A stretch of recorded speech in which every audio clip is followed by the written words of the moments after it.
পয়গম্বর সুলাইমান আলাইহিস সালাতু ওয়াস সালামকে একটা হাওয়াই সিংহাসন দান করেছিলেন। হাওয়াই সিংহাসন যেটা শূন্যের উপর দ্রুত গতিতে উঠতো, যেখানে প্রায় 40,000 মানুষের ধারণ ক্ষমতা ছিল, গতিবেগ ছিল সেকেন্ডে হাজার হাজার মাইল। চিল্লায় বলেন সুবহানাল্লাহ। কোন একদিন দ্রুত গতিতে যাচ্ছে, মাঠের ভিতরে একজন কৃষক ভাই কাজ করতেছিল। হঠাৎ করে আকাশের দিকে নজর করে দেখতেছে লক্ষ হাজার হাজার মানুষ শূন্যের উপর যা। এই দৃশ্য দেখার সঙ্গে সঙ্গে মুমিনের দিলের প্রতি, আল্লাহর প্রতি শ্রদ্ধা ভক্তি বেড়ে গেছে। আমার আল্লাহ কত বড় ক্ষমতার মালিক। কাদেরে কুদরতদারি হর খাহি আকুনি, মুর্দারা তো জানে বখশি জিন্দারা বেজা কুনি, মুর্দারা তো জানে বখশি জিন্দারা বেজা কুনি। আল্লাহ যা ইচ্ছে তাই করতে পারে। আল্লাহর প্রতি শ্রদ্ধা ভক্তি বেড়ে গেছে। মুমিন যদিও কৃষক হতে পারে, মূর্খ হতে পারে, অজ্ঞ হতে পারে, দিলে যার ছিল ঈমান, ঈমানি জজবাটা পয়দা হয়ে গেছে। এই কৃষকের জামানে আওয়াজ বাহির হয়ে গেছে সুবহানাল্লাহি মা আযামা শানা আলী দাউদ। আমার আল্লাহ কত বড় মহান। দাউদের সন্তান সুলাইমানকে আমার আল্লাহ কত বড় মর্যাদা দিয়েছে। এই যে মুমিন কৃষকের, এই যে কৃষক মুমিন ক্ষেতের ভিতরে সুবহানাল্লাহর আওয়াজ দিয়েছে, যদিও ক্ষেতের ভিতরে সুবহানাল্লাহর আওয়াজ দিয়েছে, ওটা আর খেতে নাই। সুবহানাল্লাহর আওয়াজের মাধ্যমে আমার আল্লাহর কুদরতি আত্মা ঠান্ডা হয়ে গেছে। আর একটু আওয়াজ করে বলা যাবে কি সুবহানাল্লাহ? এরে বাবা, সুলাইমান পয়গম্বর যখন এই কৃষকের সুবহানাল্লাহর আওয়াজ দিয়েছে, আমার আল্লাহ রাব্বুল আলামিন এই কৃষকের সুবহানাল্লাহর আওয়াজকে পয়গম্বর সুলাইমান আলাইহিস সালামের কান পর্যন্ত পৌঁছায় দিয়েছে।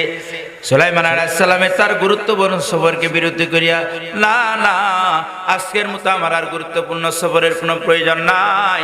যেই জায়গা থেকে সুবহানাল্লাহর আওয়াজ আসছে ওই জায়গায় আমারে হাজির করে দাও। চিল্লায় বলেন আল্লাহু আকবার। কৃষক ভাই থরথর করে কাঁপতেছে। ওগো পয়গম্বর, মেহেরবানি করে জায়গাটা ত্যাগ করে চইলা যান। আমি একজন খেটে খাওয়া কৃষক মানুষ, এতগুলা মানুষের প্রয়োজন আমার কাছে থাকতে পারে না। আবার এমন কোন অন্যায় করি নাই যার কারণে আপনি আমার শাস্তি দিবেন। মেহেরবানি করে জায়গাটা ত্যাগ করে চইলা যান। আমার বড় ভয় লাগতেছে। আমার কোনো দাম নাই, ওজন নাই, মূল্য নাই। আমার কাছে এতগুলো মানুষের প্রয়োজন কেমন করে হয়? সুলাইমান পয়গম্বর আলাইহিস সালাতু ওয়াস সালাম বলে, কৃষক ভাই রে, কে বলেছে তোমার দাম নাই, ওজন নাই, মূল্য নাই? এরে কৃষক, তুমি কি দেখে সুবহানাল্লাহর আওয়াজ দিয়েছো? কৃষক ডাকতে বলে, আপনি যখন শূন্যের উপর যাচ্ছিলেন, এই দৃশ্য দেখার সঙ্গে সঙ্গে অটোমেটিকলি অন্তর থেকে আল্লাহর প্রতি শ্রদ্ধা ভক্তি বেড়ে অন্তর থেকে সুবহানাল্লাহর আওয়াজ বাইর হয়ে গেছে। পয়গম্বর সুলাইমান আলাইহিস সালাম ডাকতে বলে, কৃষক ভাই রে, তুমি তো বলতেছো তোমার কথার কোনো ওজন নাই, দাম নাই। তুমি কি জানো তোমার সুবহানাল্লাহর ওজন কত হয়েছে, দাম কত হয়েছে? না না, আমি কেমনে জানবো? আমি জানি না। পয়গম্বর সুলাইমান আলাইহিস সালাম ডাকতে বলে, কৃষক ভাই রে, তোমার সুবহানাল্লাহ যদি এক পাল্লায় রেখে দেওয়া হয় আর আমার সিংহাসন সহকারে গোটা দুনিয়া যদি আরেক পাল্লায় রাখা হয়, খুদার কসম খেয়ে বলি রে কৃষক, আল্লাহর দরবারে তোমার সুবহানাল্লাহর পাল্লাটাই ভারী হয়ে যাবে। আর একটু আওয়াজ।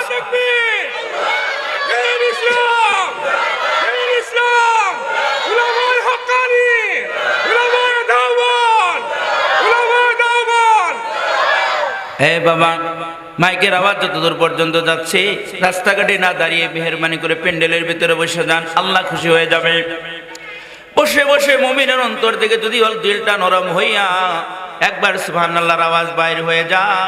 হাদিসের ভিতরে আসছে, কোন মুমিন যদি আল্লাহকে খুশি করার জন্য অন্তর থেকে একবার সুবহানাল্লাহর আওয়াজ বাহির করে ফেলে, আমার আল্লাহ খুশি হইয়া, আমার আল্লাহ খুশি হইয়া ওই বান্দার জন্য জান্নাতের ভিতরে একটা গাছ বরাদ্দ দিয়ে। আল্লাহু আকবার জোরে বলেন। বলতে পারেন, জান্নাতের ভিতরে একটা গাছ হলো আমার কি লাভ? আমি যদি জাহান্নামী হয়ে যাই। ধারণা পাল্টান। এরে বাবা, তোমার আল্লাহ এত বখিল নাকি বন্য যে জান্নাতের ভিতরে গাছ রাখে মালিককে জাহান্নামে রাখবে? তা হয় না। তোমার যদি জান্নাতের ভিতরে গাছ বরাদ্দ থাকে, ওই উসিলা করে আল্লাহ তোমারে জান্নাতের ভিতরে ঢোকায় দিবে। চিল্লায় বলেন সুবহানাল্লাহ। যাই হোক, আমি আপনাদের সম্মুখে মহান গ্রন্থ আল কোরআন থেকে একটা আয়াতের টুকরা তেলাওয়াত করি, সেগুলোকে সামনে করেই কিছু উপকারী মূল্যবান কথা বলবার আশা রাখি। আল্লাহ পাক যেন জবানে এমন কিছু কথা আনেন যেই কথাগুলোর মাধ্যমে বলনেওয়ালা শুননেওয়ালা ইহকালে কল্যাণ পরকালের মুক্তির ব্যবস্থা। চিল্লায় বলতে হবে আল্লাহুম্মা আমিন। আল্লাহ পাক কালামে হাকিম ইরশাদ করেছেন, ইন্নাল্লাযীনা আমানু ওয়া আমিলুস সালিহাত, নিশ্চয় যারা ঈমান এনেছে সৎকর্ম করেছে, কানাত লাহুম জান্নাতুল ফিরদাউসি নুজুলা, আমি আল্লাহ রাব্বুল আলামিন তাদের জন্য জান্নাতুল ফিরদাউস বানাইছি। চিল্লায় বলেন সুবহানাল্লাহ। অর্থাৎ ঈমান আর নেক কাজ, এই দুইটার বিনিময়ে আল্লাহ তাআলা জান্নাত দিবে। তবে ঈমানটার কেমন ঈমান হওয়া লাগবে এটারও আবার আল্লাহ তাআলা অন্য জায়গায় দিক নির্দেশনা দিয়েছেন। আমিনু কামা আমানান নাস, তোমরা ঈমান আনো মানুষরা যেরকম ভাবে ঈমান এনেছে, এই মানুষ যারা সাহাবায়ে কেরাম অথবা তার পূর্বে যে সমস্ত মুমিনেরা ঈমানি পরীক্ষায় উত্তীর্ণ হয়েছে, ওই সমস্ত মুমিনেরা উদ্দেশ্য। আমি আজকে আপনাদের কোনো সাহাবার কথা বলবো না, আমি এমন একজন ব্যক্তির কথা বলবো, ইতিহাস তার নাম সংরক্ষণ করে নাই, হাদিসও তার নাম সংরক্ষণ করে নাই, কিন্তু ইতিহাস তার কর্ম, হাদিস তার কর্মকে সংরক্ষণ করেছে। এটা ছিল ফেরাউনের একজন দাস। ফেরাউন নিজের খোদা দাবি করলো, মিশরের মানুষেরা তারে খোদাই মানা শুরু করলো, কিন্তু ফেরাউনেরই ঘরে লালিত পালিত একজন দাসী তারে খোদা মানে না। এই দাসীর কাজ ছিল ফেরাউনের ফ্যামিলির চুলগুলো আশ্রয় দেওয়া, এটাই তার ডিউটি। তো একদিন এই দাসী ফেরাউনের কন্যার চুলগুলো আশ্রাইতেছিল, হঠাৎ করে হাত থেকে চিরুনিটা মাটির নিচে পড়ে গেছে। ও ছিল মুমিন, দিলে তার ছিল ঈমান। মুমিনের প্রত্যেকটা কাজ আসমান পর্যন্ত নিতে চাপ, দুনিয়ার কাজ হোক, কিন্তু মুমিন যদি ওটা বিসমিল্লাহ দ্বারা শুরু করে, ওটার ভিতরে আল্লাহ বরকত দিয়ে আসমানে নিয়ে যায়। এ ছিল এমন একটা মুমিন, দুনিয়ার সকল কাজ তিনি আসমানে নিতে যায়। হাদিসের ভিতর আসছে, কুল্লু আমরিন যিবালিল্লাম ইবদা বিসমিল্লাহ ফাহুয়া আখতার, প্রত্যেক যে কাজ বিসমিল্লাহ দ্বারা শুরু করে ওটা আসমানে যায় না। এই চিরুটিটা যখন পড়ে গেছে, বিসমিল্লাহির রহমানির রহিম বলে উঠাইছে। ফেরাউনের কন্যার সাহায্যে প্রশ্ন করে, এই দাসী, তুমি বিসমিল্লাহর নামে আল্লাহর নামে শুরু করলা, মানে তুমি কি আমার বাবারে খোদা মানো না? কই না না, তোমার বাবারে কেন খোদা মানবো? তোমার বাবার তো খোদা হওয়ার কোনো যোগ্যতা নাই, বরং আমার খোদা, তোমার খোদা, তোমার বাবার খোদা তিনি হলেন আল্লাহ। আল্লাহু আকবার, জোরে বলেন। ফেরাউনের কন্যা আশ্চর্য হয়ে যায়, কথাগুলা তার পেটে হজম হলো না। বাবাকে গিয়ে প্রশ্ন করে, বাবা বলো না, মিশরের যে আমরা মানুষ আছি, আমাদের রব কে? কই কেন, আমি তো তোমাদের রব। বাবা আমি এটাই জানতাম, কিন্তু আমাদের দাসী তো তোমার রব মানে না, রব মানে আল্লাহকে, তোমাকে রব মানে না। ফেরাউন রাগান্বিত হয়ে যায়, দাসীকে ডাকে, এই দাসী বলো তোমার রব্বুকে, তোমার রব কে? দাসী জবাব দেয়, রব্বি ওয়া রব্বুকা হুয়াল্লাহ, আমার রব তোমার রব তিনি হলেন আল্লাহ। আল্লাহু আকবার, জোরে বলেন। ফেরাউন তাজ্জুব হয়ে আছে, এই দাসী তুমি মুখ সামলে কথা বলো, তোমার কি জানের মায়া নাই? তোমার কি প্রাণের মায়া নাই? ও বাদশা নামদার, আমার জানের মায়া আছে, প্রাণের মায়া আছে, তবে ইমানের চেয়ে বেশি নাও। আমার জানের চেয়ে আমার ইমানের দাম বড় বেশি, আমার জীবনের চেয়ে আমার আল্লাহর দাম বড় বেশি। আমার জীবন যাবে, সব যাবে, কিন্তু আমার জীবন থেকে আমার আল্লাহ যাবে না। যত মেরা তো সব মেরা, ফলক মেরা, জমি মেরি, अगर एक तो नहीं मेरा तो कोई शय नहीं मेरी, अगर एक तो नहीं मेरा तो कोई शय नहीं मेरी। আল্লাহ আছে, আমার সব আছে, আল্লাহ নাম আমার কিচ্ছু নাই। ও বাদশা নামদার, আমার সব চলে যাবে, কিন্তু আমার অন্তর থেকে আমার আল্লাহকে আলাদা করতে পারবো না কেউ। চিল্লায় বলেন আল্লাহু আকবার। ফেরাউন তাজ্জব হয়ে যায়, জীবন নিয়ে যাওয়ার জন্য ষড়যন্ত্র করে কাজ হয় না, মৃত্যুর ভয় দেখা কাম হয় না। যারা প্রকৃত মুমিন হয় তারা মৃত্যুর পরোয়া করতে পারে না। এটা খালেস একজন মুমিন, জীবন দিবে কিন্তু ঈমান দিবে না। দেখতেছে কোনোভাবে কাজ হয় না। ফেরাউনের বাহিনীরা বলল, বাদশা গো, এইভাবে কাজ হবে না, দুর্বল জায়গায় আঘাত করেন। কি দুর্বল জায়গা? ওই এই দাসীর 5টা সন্তান আছে, এই সন্তানগুলোকে বড় মহব্বত করে ভালোবাসে। ওই সন্তানগুলোকে ধরে আনেন, ওই সন্তানগুলোকে মার সামনে প্রহার করা শুরু করবেন। মা আর নিজেকে ধৈর্য ধারণ করতে পারবে না, অবশ্যই সন্তানের খাতিরে মা তার ঈমানটা ছেড়ে দিবে। এই পরিকল্পনা করলেন। ওই পরিকল্পনা তার 5টা সন্তানকেই ধরে আনা হলো। বিশাল বড় একটা পিতলের পাতিল হাজির করা হলো, ওর ভিতরে তৈল ডালা হলো, তৈলগুলা গরম করে, তৈলগুলা যখন টকবক করতেছিল তখন ফেরাউন প্রস্তাব করতেছে, দাসী এখনো সময় আছে, তুমি যদি তোমার সন্তানগুলাকে বাঁচাইতে চাও তাহলে তোমার ঈমানের জায়গা থেকে সরে আসো, অন্যথায় তোমাকে বাঁচানো, তোমার সন্তানকে বাঁচানো সম্ভব না। এই উত্তপ্ত তৈলের ভিতরে নিক্ষেপ করে দেব।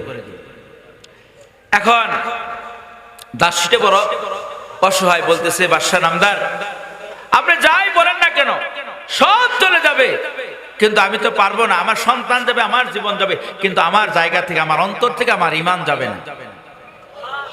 আর একটা আওয়াজ করে বলা যাবে না সুবহানাল্লাহ? ফেরাউন দেখতেছে তার পাহাড় ডলা ঈমান, কাজ হয় না। এবার বড় সন্তানটাকে হেসকা মেরে টান দিয়ে ধরে আনা হলো। সন্তানটা কান্দে, মাগো বাঁচাও না, ওই উত্তপ্ত তৈল আমি সহ্য করতে পারবো না। আই মা, আমি কেমন করে সহ্য করবো মারে, তুমি আমারে বাঁচাও। মা চোখের পানি ছেড়ে ছেড়ে শুধু কান্দে, আহা কি কান্না! কিন্তু তার কান্নাতে তারা নৃত্য করতেছে, হাসতেছে, অসহায় বাচ্চাটা কাঁদতেছে। জনম দুঃখিনী মা কেমন করে সহ্য করবে? নিজের কলিজার টুকরা সন্তানটাকে উত্তপ্ত তৈলের ভিতরে নিয়ে যাচ্ছে, কেঁদে কেঁদে আল্লাহর কাছে অভিযোগ দেয়, আয় মালিক, আমি বলো অসহায়, দুনিয়াতে আমার কেউ নাই, তুমি ছাড়া আমার আপন বলতে কেউ নাই।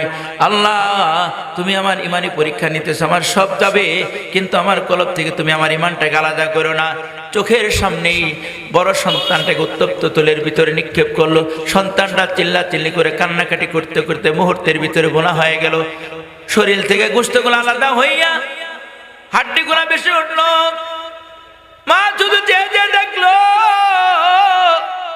ফেরাউন আবার প্রস্তাব করে, এই দাসী, এখনো সময় আছে, তুমি যদি তোমার দ্বিতীয় সন্তানটাকে বাঁচাইতে চাও তাহলে তোমার ঈমানের জায়গা থেকে সরে আসো, তাই তোমার দ্বিতীয় সন্তানটা প্রথম সন্তানের মতো বোনা হয়ে যাবে। মহিলাটা বলে, না না, আমি পারবো না, আমার ঈমানের জায়গা থেকে সরে আসতে পারবো না। এবার দ্বিতীয় সন্তানটাকে উত্তপ্ত তৈলের ভিতরে নিক্ষেপ করে বোনা হয়ে যা। আবার প্রস্তাব করে রাজি হয় না, তৃতীয় সন্তান বোনা হয়ে যা। আবার প্রস্তাব করে রাজি হয় না, চতুর্থ নম্বর সন্তানটা বোনা হয়ে যা। সর্বশেষ ৫ম নম্বর সন্তান, ও ছিল দুধের বাচ্চা, ৬ মাস বয়স। এখন পর্যন্ত তার ভাইগুলার সাথে কি আচরণ করা হয়েছে জানে না। এবার ফেরাউনের নজর পড়েছে এই দুধের বাচ্চার দিকে। আসমান জমিনের ফেরেশতাগুলা কান্নায় ভেঙে পড়েছে। আই মালিক, কেমন করে দাসীটা সহ্য করছে তোমার বান্দিটা, আমরা ফেরেশতা হয়ে সহ্য করতে পারতেছি না। মেহেরবানি করে দাসীকে কিছু সান্ত্বনা দাও না, আর সহ্য হয় না। তার কলিজার টুকরা সন্তানগুলো একে একে চলে গেল। আমার আল্লাহ ডাক দিয়ে বলে, ফেরেশতারা রে, এতক্ষণ দেখেছো আমার বান্দির ধৈর্য ধারণের পরীক্ষা, এবার দেখবে ফলাফল। এবার সন্তানটাকে, ৫ম নম্বর সন্তানটাকে যখন ওই উত্তপ্ত তৈলের ভিতরে নিয়ে যা, হঠাৎ করে সন্তানটা আকাশের দিকে নজর করেছে। আমার আল্লাহ রব্বুল আলামিন ওই ছোট্ট বাচ্চার সামনে জান্নাতটা তুলে ধরেছে। আল্লাহু আকবার, জোরে বলেন। জান্নাত তুলে ধরেছে। ছোট্ট নাবালক দুধের বাচ্চাটা চেয়ে চেয়ে হাসতেছে। এমন সময় আমার আল্লাহ রব্বুল আলামিন এই দুধের বাচ্চার জবানটা জারি করে দিয়েছে। আল্লাহু আকবার, আওয়াজ করে বলেন। দুধের বাচ্চাটা ডাক দিয়ে বলতেছে, ইয়া উম্মাহু ইসবিরি ফাইন্নাকা আলাল হক, আই মা তুমি ধৈর্য ধারণ করো না, কারণ তুমি সত্যের উপর আছো। মরতে দেরি হবে, আল্লাহ আমাদেরকে জান্নাত দিতে দেরি করবে না। চিল্লায় বলেন সুবহানাল্লাহ। এবার ৫ম নম্বর সন্তানটা বুড়া হয়ে গেল, এবার মহিলার পালা। দাসী রে কি করবে বলো? কই আমার আর কিচ্ছু করার নাই, কলিজার টুকরা সন্তান যেই জায়গাগুলো আছে ওই জায়গায় আমার নিয়ে যান, আপত্তি নাই, তবে শেষ একটা আবদার আপনার কাছে আমার আছে, রাগান নিতে। বলে কি তোমার আবদার? বলো বলো। আমার আবদার হলো, আমার এই কলিজার টুকরা সন্তানগুলার আমি বড় ভালোবাসতাম, কলিজার ভিতরে আগলায় রাখতাম। আজকে আমার থেকে আপনি 5টা সন্তানই কেড়ে নিয়েছেন, আমি ওই মুহূর্তে চলে যাব।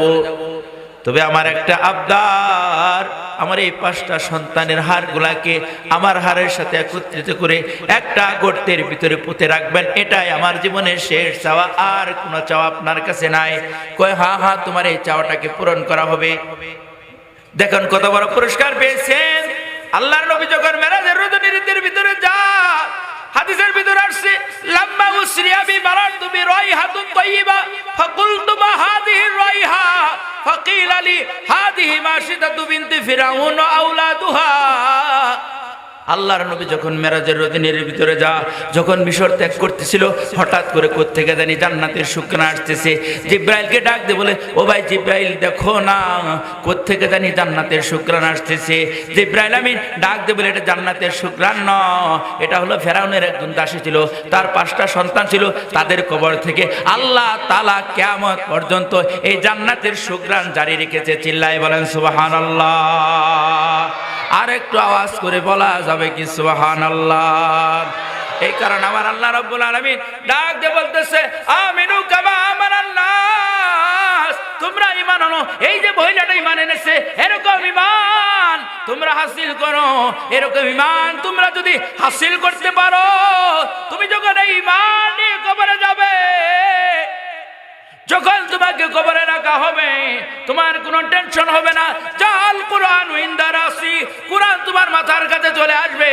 কুরআন বলতে থাকবে, এই মুমিন দুনিয়ার জিন্দেগির ভিতরে আমি কি কোরআনকে মূল্যায়ন করে করে তার জীবনটাকে অতিবাহিত করেছি। ফেরেশতারা রে, যত প্রশ্ন আছে আমি কোরআনকে করো, আমি এই বান্দার পক্ষে জবাব দিয়ে দিব। যত আযাব গজব আছে আমি এই বান্দার পক্ষে বহন করব। চিল্লায়া বলা যাবে কি আল্লাহু আকবার? ফেরেশতারা সাহায্য হয়ে যাবে। এবার ফেরেশতারা চলে যাবে ডান পাশে, কিন্তু কাজ হবে না। আই মুমিন, ওয়াসসালাতু আন ইয়ামিনিহি, নামাজ তার ডান পাশে দেওয়াল হয়ে দাঁড়াবে। ওই মুমিনের জন্য নামাজটা দেওয়াল হয়ে দাঁড়াবে। বলতে থাকবে, না না, এই মুমিনকে আমি সংরক্ষণের জিম্মাদারি নিয়েছি, কারণ দুনিয়ার জিন্দেগির ভিতরে আমি নামাজকে এই মুমিন সংরক্ষণ করেছে, আমার আল্লাহ জিম্মাদারি দিয়েছে এই মুমিনটাকে ডান পাশে সংরক্ষণ করার জন্য। ফেরেশতারা রে, তোমাদের যত প্রশ্ন আছে আমি নামাজকে করো, যত আযাব গজব আছে আমি বান্দার পক্ষে বহন করব। চিল্লায়া বলা যাবে কি সুবহানাল্লাহ? মাথার কাছে বাধা পাইল, ডান পাশে বাধা, এবার চলে যাবে বাম পাশে। বাম পাশে যাও লাভ হবে না। ওয়াসিয়ামান শিমালিহি, আর রমজান মাসের রোজা তার বাম পাশে দেওয়াল হয়ে দাঁড়াবে। বলতে থাকবে, না না, দুনিয়ার জিন্দেগির ভিতরে আমি রমজানের রোজাকে সে বড় মূল্যায়ন করেছে। আজকে আমার আল্লাহ রব্বুল আলামিন জিম্মাদারি দিয়েছে বান্দাটাকে সংরক্ষণ করার জন্য। যত কিছু আছে আমি রোজাকে করো, আমি বান্দার পক্ষে প্রতিবাদ করব। চিল্লায় বলেন না সুবহানাল্লাহ? এবার চলে পায়ের কাছে, কিন্তু ওই জায়গাও বাধা পাবে। সাইরুল হাসানাত ইনদা রিজলাইহি, সমস্ত নেক আমলগুলা পায়ের কাছে দেওয়াল হয়ে দাঁড়াবে। বলতে থাকবে, না না, এই বান্দাকে প্রশ্ন করতে দিব না। যত প্রশ্ন আছে আমাদের নেক আমলকে করো, আমি বান্দার পক্ষে জবাব দিয়ে দিব। চিল্লায় বলেন সুবহানাল্লাহ। আরে মুমিন, তুমি যদি ঈমানটা হাসিল করতে পারো, তোমার কবরের ভিতরে কোনো টেনশন থাকবে না, কবরের ভিতরে তুমি সুন্দর মতে ঘুমাবা, একদিন দুই দিন না 40,000 বছর ঘুমাবা। ঘুম থেকে যখন জাগানো হবে তোমার কষ্ট লাগবে, খারাপ লাগবে, কেন এত তাড়াতাড়ি ঘুমটাকে জাগানো হলো? আপনি বলবেন না না, আর ফেরেশতারা বলবে তুমি একদিন দুই দিন ঘুমাও নাই। এই মুমিন, তোমার ইমানের পাওয়ারের কারণে কবরের ভিতরে 40,000 বছর ঘুমাইছো। চিল্লায়ে বলেন না সুবহানাল্লাহ। এই মুমিন যখন পুলসিরাতের রাস্তায় যাবে, পুলসিরাতের কাছাকাছি যখন যাবে, পুলসিরাতের রাস্তার নিচে হলো জাহান্নাম। জাহান্নাম থেকে কান্নার আওয়াজ চলে আসবে,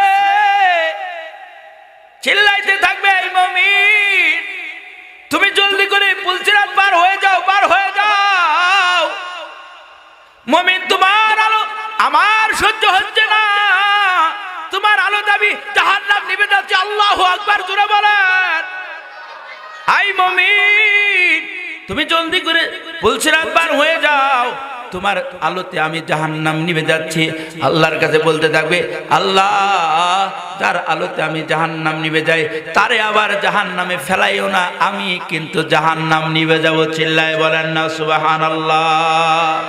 এই কারণে আমার আল্লাহ রব্বুল আলামিন ডাক দিয়ে বললেন, আমিনু কামা আমানান নাস। মুমিনেরা রে,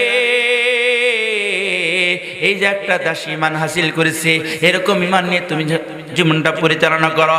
এই ঈমান তোমাকে দুনিয়াতে হাসরে মিজানে পুলসিরাতে সর্ব জায়গায় তোমাকে রক্ষা করবে।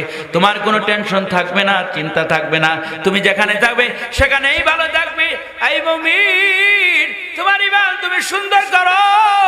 ঈমান সুন্দরের জন্য আমার আল্লাহ আমাকে নির্দেশ দিয়েছে, ঈমানটাকে সুন্দর করলে আমাদের জীবনটা সুন্দর হয়ে যাবে। ঈমানের কারণে মানুষের আমলের পরিবর্তন হবে, ঈমানের চাহিদা অনুযায়ী মানুষের কর্মের পরিবর্তন হয়। অন্যায়ের হাত বাড়াইতে পারে না শুধু ঈমানের কারণে। ঈমান যার যেমন, অন্যায়টা তার তেমন হবে। ঈমান যদি ভালো থাকে তাহলে দেখবেন ওর নামাজ কাজা নাই, হজ কাজা নাই, যাকাত কাজা নাই, হক কথাবাদ নাই, সত্য বলে গীবত চুগলখড়ি করে না। আর যার ঈমান নাইতে মিথ্যাও বলে চুগলখড়িও করে, অন্যায়ভাবে অর্থ সম্পদ উপার্জন করে, যা ইচ্ছে তার সামনে আছে, যা আসে সব খা।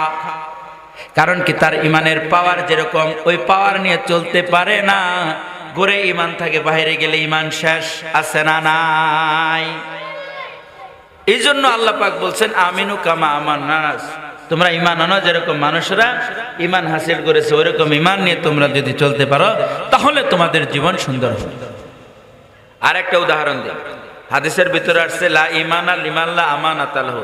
ওই ব্যক্তির ঈমানই নাই যার কোনো আমানতদারি নেই। এই আমানতদারি দ্বারা উদ্দেশ্য হলো অনেক কিছু। কথার আমানত আছে, অর্থের লেনদেনের আমানত আছে, আপনার সন্তানাদি আমার কাছে আমানত, অর্থ সম্পদ আমানত, আপনার জীবন আমানত, আপনার কর্মগুলো আমানত। আপনি যা ইচ্ছে তাই করতে পারবেন না। অনেক আমানত, আমানতের কোনো অসংখ্য আমানত আল্লাহ তাআলা আমাদের কাছে দিয়েছে। তো আমানত যারা রক্ষা করবে কিয়ামতের ময়দানে তারা মুমিন হিসেবে স্থান পাবে। আর যারা আমানতদারি নাই তার ঈমানই নাই।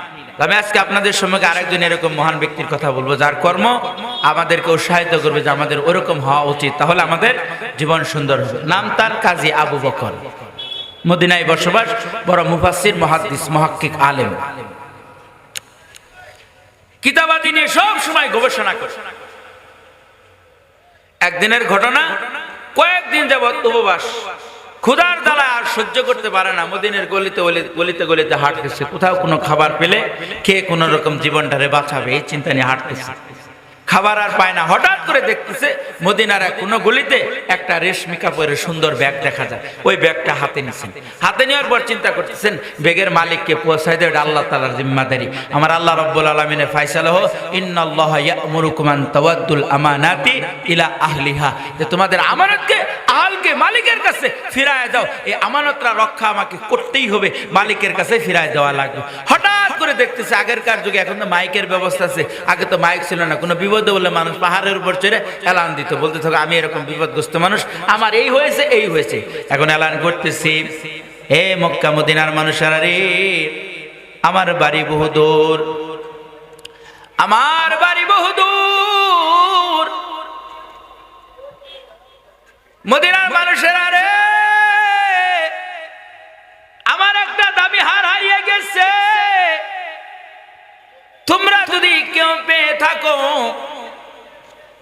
তা নয় দামি ব্যাগ সহকারে দামি হারটা যদি আমার হাতে তুলে দাও, তাহলে আমি কিন্তু 100 দিরহাম তার হাদিয়া দেব, এটা তার জন্য 100% হালাল। কাজী আবু বকর ইশারা দিয়ে বলতেছে, মুরব্বী বাবা আপনি নিচে নামেন। নিচে নামার পর জিজ্ঞেস করলে, আপনার কি হারিয়ে গেছে? রেশমি কাপড়ের একটা ব্যাগ, ব্যাগের ভিতরে কি আছে? মুক্তার মালা আছে, কতগুলা দানা আছে, এতগুলা দানা আছে, কি কি চিহ্ন আছে, এই চিহ্ন আছে, সব মিলে গেল। কাজী আবু বকর সঙ্গে সঙ্গে মালিকের হাতে পৌঁছায় দিয়েছে। লা ঈমানা লিমান লা আমানাত লাহু, ঈমান নাই যার আমানতদারি নাই, এই কারণে তিনি তার মালিকের কাছে ফিরে পৌঁছায় দিলেন। মালিকও দেরি করে নাই, ওয়াদা মাফিক 100 দিরহামের পোট্টাটা কাজী আবু বকরের কাছে দিয়েছে। কাজী আবু বকর বলতেছে, এটা কি? কই তুমি যে আমার কাছে আমানত ফিরে দিয়েছো, আমি খুশি হয়ে তোমার জন্য এটা উপহার দিলাম, এটা তোমার জন্য 100% হালাল। কাজী আবু বকর ডাক দিয়ে বলে, যদি এটা আমার জন্য হালাল, দুনিয়াতে যদি একটু আমানত রক্ষা করার কারণে 100 দিরহাম পুরস্কার পাওয়া যায়, আর যিনি মহান দাতা, না জানি আমার আল্লাহর কাছে আরো কত কিছু পাওয়া যাবে। এই মুরব্বী বাবা, যদি আমার এই 100 দিরহামটা বড় প্রয়োজন, আমার প্রচন্ড ক্ষুধা আছে, আজ 3-4 দিন যাবত আমার ঘরের চুলায় আগুন জ্বলে না, তোমার এই টাকাটা পেলে আমি খাদ্য কিনে আমার সংসারটা সুন্দর করে চালাইতে পারবো। যদি আমার এই মুহূর্তে এটা বড় প্রয়োজন, তবে এর চেয়ে বেশি প্রয়োজন হবে আখিরাতে, যখন কেউ কারোর পরিচয় দিবে না, সকলে যখন আলাদা হয়ে যাবে, একজন আরেকজনের কাছ থেকে পৃথক হওয়ার জন্য চেষ্টা করবে, মা তার সন্তানের পরিচয় দিবে না, সন্তান তার মার পরিচয় দিবে না, ওই সময় বড় মুসিবতের ভিতরে পড়ে যাব, ওই সময় সবের পরে কাজে লাগবে। ওরে মুরব্বী বাবা, যদি আমার এটা প্রয়োজন, কিন্তু আখিরাতের কারণে আমি এটা আপনার কাছে ফিরাই দিলাম, আল্লাহু আকবার জোরে বলেন। মুরব্বী তো আশ্চর্য হয়ে যা, কেমন মানুষ আখিরাতের জন্য পাগল। বাল তুসিরুনাল হায়াতাদ দুনিয়া, তোমরা তো দুনিয়াকে প্রাধান্য দাও, ওয়াল আখিরাতু খায়রুন ওয়া আবকা, অথচ আখিরাত উত্তম এবং স্থায়ী, আখিরাতের চেয়ে উত্তম এবং স্থায়ী কোনো জিনিস নাই, অথচ তোমরা দুনিয়াকে প্রাধান্য দাও। এরে বাবা, বুখারীর ভিতরে একটা হাদিস আছে, সাহাবায়ে কেরাম কিভাবে আখিরাতকে প্রাধান্য দেন। মদিনার বুকে আল্লাহর নবীর একজন সাহাবী ছিলেন, সাহাবীরা মারা গেল, সন্তানকে এতিম বানাইলো, সন্তানের জন্য কিছু জায়গা রেখে গেছে। সন্তান চিন্তা করলো এতিম, তার জায়গাটাকে ওয়াল করবে যাতে প্রতিবেশী থেকে তার জায়গাটা আলাদা হয়ে যায়, কেউ যাতে এই জমির উপর হস্তক্ষেপ না করতে পারে। এতিম তো, তার বাপ নাই। এখন যখন ওয়াল করতে গেছে, ওয়ালের মাঝখানে একটা প্রতিবেশী, তার নাম হলো আবু লুবাবা, এটা বুখারীর হাদিস। কিন্তু আবু লুবাবার একটা খেজুরের চারা তার সীমানার ভিতরে চলে আসছে।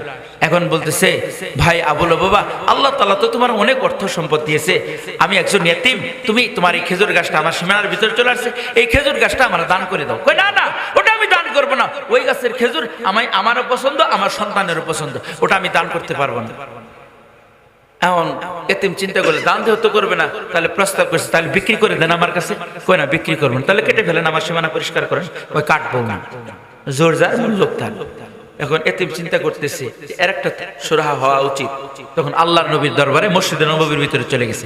মসজিদে নববীর ভিতরে যাই বলতেছে, গো পয়গম্বর, আমি একজন ইতিম, আমার বাবা নাই, আমার বাবা একটু জায়গা রেখে গেছে, আমি ওই জায়গাটাকে দেওয়ার জন্য চেষ্টা করতেছি, কিন্তু প্রতিবেশী আবু লুবাবার একটা খেজুরের চারা আমার সীমানার ভিতরে চলে আসছে। ওগো পয়গম্বর, তার কাছে দান চাইলাম, দান করলো না, কিনে নিতে চাইলাম, কিনলো না, মেহেরবানি করে আপনি একটা কিছু করেন না, ওই একটা খেজুরের চারার কারণে আমার ওয়ানটা সোজা হচ্ছে না। আল্লাহর নবী বারাক্রান্ত হয়ে ওই আবু লুবাবাকে কাছে ডাকলেন, ভাই আবু লুবাবা রে, তোমারে আল্লাহ অনেক অর্থ দিয়েছে, তোমার একটা খেজুরের চারা এতিমের সীমানায় চলে গেছে, ওটা এতিমকে দান করে দাও। না পয়গম্বর, ওটা আমি দান করতে পারবো না। এটাই বোঝা যায় সে মুনাফিক ছিল। আরো স্পষ্ট হয়ে গেছে পরবর্তী কথার মাধ্যমে। আল্লাহর নবী আশ্চর্য হয়ে যা, আমার কথা অমান্য করতে পারে আমার সাহাবী। আসলে ও সাহাবী ছিল মুনাফিক। এবার আল্লাহর নবী প্রস্তাব করতেছে, এই আবু লুবাবা, আমি তোমার জন্য একটা বড় ধরনের অফার করি। তুমি তোমার এই খেজুর গাছটা তোমার এতিমকে দান করে দাও। তুমি যদি তোমার এতিম ভাইকে খেজুর গাছ দান করে দাও, আমি জিম্মাদারি নিয়ে নিলাম, আল্লাহ তাআলা তোমার জান্নাতের ভিতরে একটা খেজুর গাছ বানাতে দিবে। আল্লাহু আকবার, জোরে বলেন। সমস্ত সাহাবীরা আশ্চর্য হয়ে যায়। একটা খেজুর গাছের চারার কারণে যদি জান্নাত মিলে যায়, এর যে আর কি হতে পারে। এবার এই আবু লুবাবা না করে বসলো, না পয়গম্বর, তাও আমি খেজুর গাছটা দান করব না। সমস্ত সাহাবায়ে কেরাম আশ্চর্য হয়ে গেল, এত বড় অফারকে কেউ কি ফিরায় দেয়? ওর ভিতরে একজন ধনাঢ্য ব্যক্তি ছিলেন, নাম তার আবু দাহদা রাদিয়াল্লাহু তাআলা আনহু। এই আবু দাহদা রাদিয়াল্লাহু তাআলা আনহু যুদ্ধে শাহাদাত বরণ করেছে। আবু দাহদা রাদিয়াল্লাহু তাআলা ছিলেন তৎকালীন সময় মদিনার ভিতরে সবচেয়ে ধনাঢ্য ব্যক্তি, ধনী ব্যক্তি। তার বিশাল বড় একটা জায়গা ছিল। ওই জায়গার ভিতরে 600 চারা বিশিষ্ট একটা খেজুরের বাগান ছিল। ওর ভিতরে দোতলা একটা বাড়ি ছিল, মিষ্টি কুয়ার পানি ছিল। আবু দাহদা রাদিয়াল্লাহু তাআলা আল্লাহর নবীকে ডাক দিয়ে বলে, ওগো পয়গম্বর, আবু লুবাবার জন্য যে অফার আপনি করেছেন ও তো অস্বীকার করেছে। ওগো পয়গম্বর, বলেন না এটা কি অন্যের জন্য প্রযোজ্য হবে? হ্যাঁ হ্যাঁ, অন্যের জন্য প্রযোজ্য হবে। ওগো পয়গম্বর, আমি যদি কিনে এই খেজুর গাছটা এতিমকে দান করতে পারি, তাহলে আল্লাহ কি আমারে জান্নাতের ভিতরে একটা খেজুর গাছ বরাদ্দ দিবে? আবু দাহদা রাদিয়াল্লাহু তাআলা নিশ্চিত হয়ে গেছে, জান্নাতের ভিতরে একটা খেজুর গাছ মানে আমার ঠিকানা হবে জান্নাত। এর চেয়ে আর কি অফার হতে পারে? সঙ্গে সঙ্গে আল্লাহর নবী বললেন, হ্যাঁ হ্যাঁ হবে, তুমি করলে হবে। আবু দাহদা এবার পাগল হয়ে গেছে, কি দিয়ে কিনবে দিশা পাইতেছে না। হঠাৎ করে তার মাথার ভিতরে বুদ্ধি চলে আসছে, কই আল্লাহ তাআলা আমার বিশাল বড় একটা সম্পদ দিয়েছে, এই পুরা সম্পদের বিনিময়ে এই খেজুর গাছটা কিনে ফেলি না। এবার আবু লুবাবারকে প্রস্তাব করছে, আবু লুবাবা আমার কি কিছু না? হ্যাঁ হ্যাঁ, তোমার চিনবো না মানে? মদিনার সকল মানুষই তো তোমার চিনে। আমার বাগান সম্পর্কে কি তোমার ধারণা আছে? কই হ্যাঁ হ্যাঁ ধারণা আছে, অবশ্যই ধারণা আছে। এবার বলতেছে, আমার বাগানে কিন্তু দোতলা একটা বাড়ি আছে, মিষ্টি কুয়ার পানি আছে। হ্যাঁ সব জানি। কইলে এই বিশাল সম্পদের বিনিময়ে তোমার একটা খেজুর গাছ আমি কিনতে চাই। আবু দাহদা বলতেছে, আবু লুবাবা বলতেছে, তুমি কি আমার সাথে ঠাট্টা করতেছো? কই না না, ঠাট্টা মানায় না। আল্লাহর নবীকে বসাইয়া আবু দাহদা কোনোদিন ঠাট্টা করতে পারে না। আল্লাহু আকবার, জোরে বলেন না। সমস্ত সাহাবায়ে কেরাম আশ্চর্য হয়ে গেছে। এবার আবু লুবাবা বলতেছে, হ্যাঁ আমি, তুমি যদি এরকম বিশাল সম্পদ দাও, তাহলে এই খেজুরটা তোমার, এই খেজুরের চারাটা আমি বিক্রি করব। আবু দাহদা বললেন, আমার পুরা সম্পদের বিনিময়ে আমি তোমার এই খেজুর গাছটা কিনে নিলাম। আর একটু আসতে বলেন না সুবহানাল্লাহ। খেজুর গাছটা কেনার সঙ্গে সঙ্গে এতিমকে ডাক দিয়ে বলবা, এতিম রে, আমি তোমার এই খেজুর গাছটা দান করে দিলাম। দান করার পর আল্লাহর নবীকে ডাক দিয়ে বলে, ওগো পয়গম্বর, বলেন না আমার আল্লাহ কি আমার খেজুর গাছকে কবুল করেছে? আমার জন্য কি জান্নাতের ভিতরে একটা খেজুর গাছ বরাদ্দ হবে? এমন সময় আল্লাহর নবীর জবানে আওয়াজ বাইর হয়ে গেছে, কাম মিন উসকি রাদাহিন লিআবি দাহদা ফিল জান্নাহ। এ আবু দাহদা, জান্নাতের ভিতরে একটা দুইটা না, অসংখ্য বাগান আল্লাহ তোমার ফ্যামিলির জন্য নিযুক্ত করেছে। চিল্লায় বলেন সুবহানাল্লাহ। এরে বাবা, তুমি তো দুনিয়া নিয়ে ব্যস্ত আছো, কিন্তু মুমিনেরা, সত্যিকার মুমিন যারা তারা আখিরাতকে প্রাধান্য দেয়। বাল তুসিরুনাল হায়াতাদ দুনিয়া ওয়াল আখিরাতু খায়রুন ওয়া আবকা। এই ঘটনা যখন ঘটে ফেলেছে, আবু দাহদা রাদিয়াল্লাহু তাআলা খুশিতে আত্মহারা, পুরা সম্পদ দিয়ে দিয়েছে একটা খেজুর গাছের বিনিময়ে। সে জান্নাতের মালিক হয়ে গেছে। এই খুশিটা সে নিজের ভিতরে কন্ট্রোল করতে পারতেছে না। দৌড়ায় দৌড়ায় যা, আর যখন রাস্তার মাঝখানে ডাক দিয়ে বলে, এই দাহদার মারে, তুমি যা আছে ঘরের ভিতরে সবকিছু নিয়ে চলে আসো।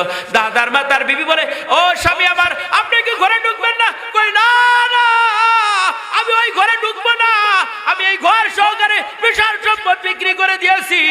বিবি বলে, ও স্বামী, আমাদের এই বিশাল সম্পদ কেনার মতো মদিনার বুকে কি কোনো মানুষ আছে? কে কিনবে? কার এত টাকা পয়সার মালিক?